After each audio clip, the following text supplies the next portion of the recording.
Cases of COVID-19 are running rampant right now. That's because of the very contagious Omicron variant. And experts say what we're seeing in the pandemic right now has a lot of similarities to what the world saw in 1918 during the Spanish flu pandemic.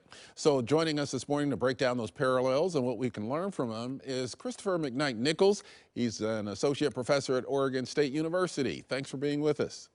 Oh, thanks for having me.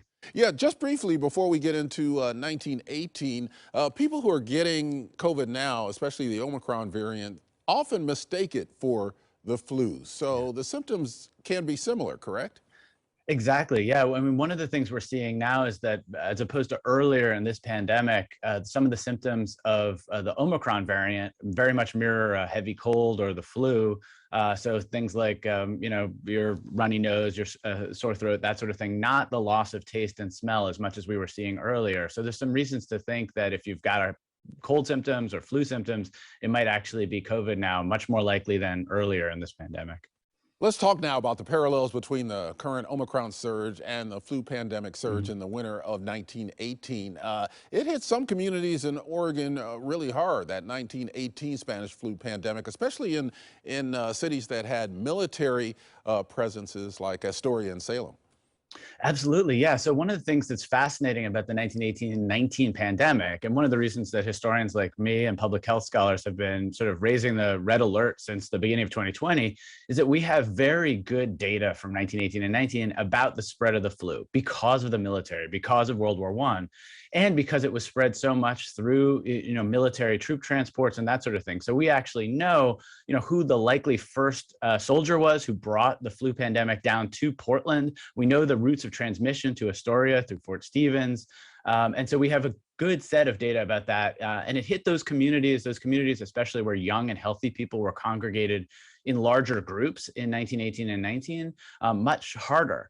And so one of the things that's a pretty neat comparison now, and we're seeing this here in Corvallis, is that when you've got a lot of young, healthy people gathered, they tend to be sort of the exact kinds of groups that are going to spread these diseases, these infectious diseases that are transmitted through the air. And we're seeing that in colleges and universities, and it's why we've worked so hard to prevent spread in K-12 as well. You're a historian, so let's dive into the history of the national and state strategies and policies to battle the flu epidemic of 1918 and also in comparison to the current pandemic.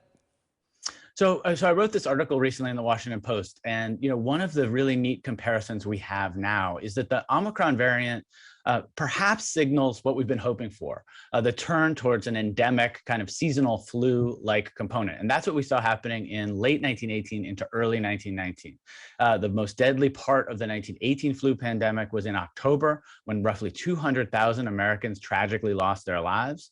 And what we're seeing now, thanks to vaccines, is fewer deaths, thankfully, but rising infections and hospitalizations that threaten to overwhelm hospitals.